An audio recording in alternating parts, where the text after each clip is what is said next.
bismillaahi raxmaani raxiim assalaamu calaykum waraxmatullaahi tacaala wabarakaatuhu walaalahey qaaliga aan jeclaa meel kastoo adduunka daafiisa aad ka joogtaan ood nagala socotaan ood naga daawanaysaan kusoo dhawaada channelkayga dhool dhalaal cooking kulanti wacan oo wanaagsan ayaan idin leeyahay maantana maxaan idiin sidaa insha allah sidaad nooga barateenba cunadii ilmaha yaryar ayaan idiin wadaa insha allah ilmaha 6 bilood ka bilaabanaya 7 bilood 8 bilood ilaa iyo sanad waa la siin karaa insha allah maasha allah tabaarakallah intaan haysan awlaad waxaan leenahay ilaahay awlaad xalaal ah ku arsaaqo insha allah inta haysatana ilaahay awlaad baari ha uga dhigo halkan maxaa ku haysanaa 2 xabo baradho oo aan biyo ku soo karinay sidoo kale bisil iyo caanihii aan ugu dari lahayn insha allah fargeeto ayaan soo qaatay sidaas ayaan ugu burburiyay mooska jab ayaan ka isticmaali doonaa insha allah caanihiina waa kuwaas caanaha caanaha baybigaaga siisato ugu dar waan soo jijabinay hadana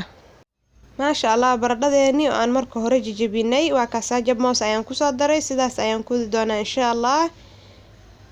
haddii kale waxaad sameyn kartaa birta cabitaanka ayaad soo qaadanaysaa hal mar ayaad ku ridaysaa caanaha ayaad ugu shiidaysaa insha allah wax dhibaato ma lahan labadaba qaab waa loo sameyn karaa maasha allah sidaas ayaan ku wadi doonaa insha allah haddii markasta ilmaha aad siiso insha allah waad ka garan doontaa ilmahaaga maasha allah waa nafaqo kaale iska araga maasha allah tabaarakallah ah sidaas ayaan ku wadi doonaa insha allah caanahana dib ayaan uga dari doonaa sidee kusoo baxdane waad ila arki doontaan insha allah markii aan soo dhameeyo ka faa'iidaysi wacan ayaan idin leeyahay insha allah haddana caanaheeni ayaan ku bilownay caanaha xoogaa qandac waaye maasha allah sidaas ayaan isku dhex gelinaynaa insha allah markay diyaar noqotona waa idinla wadaagayaa sidee kusoo baxday haddii alla idmo qaadada sidaas ayaan ku yeelayaa ama fargeetada sidaas ayaan ku yeeli doonaa insha allah la socod wanaagsan ayaan idin leeyahay ka faa'iidaysi wacan walaalahayga qaaliga aan jeclahay inta subscribe-ka ii saartay intaan ii saarinba waan idin jeclahay waana mahadsantihiin jasaakallah khayr dhammaantiin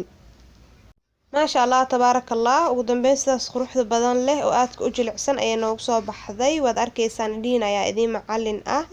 caanahana inta sirta ayaa nooga hartay inta sirtaana waad uga dejinaysaa markii intaan aad ku dhammayso maasha allah waa ujeedeen bir cabitaanna kuma shiidin fargeeto ayaan ku jijabiyey markii aan dhameeyeyne waxaan sameeyey baaquli ayaan soo qaatay caano miir ayaan ku shubay qudaartii aan isku jijabiyey maasha allah waad arkaysaa xiro caano ayaa ku daray sidaas ayana noogu soo baxday maasha allah bir cabitaan in lagu shiido sidaas ayaa u habaysan kartaa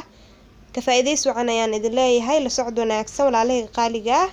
haddii aad nagu cusub tahay fadlan subscribe dheh meesha gaduudan taabo haddii horey aad noola joogtana waxaan ku leeyahay like iyo commentiga insha allah noogu dadaal wixii talo iyo ducaan hoos noogu reeb sidaas iyo nabadgelyo wabilaahi tawfiiq wassalaamu calaykum waraxmatullaahi tacaala wabarakaatuhu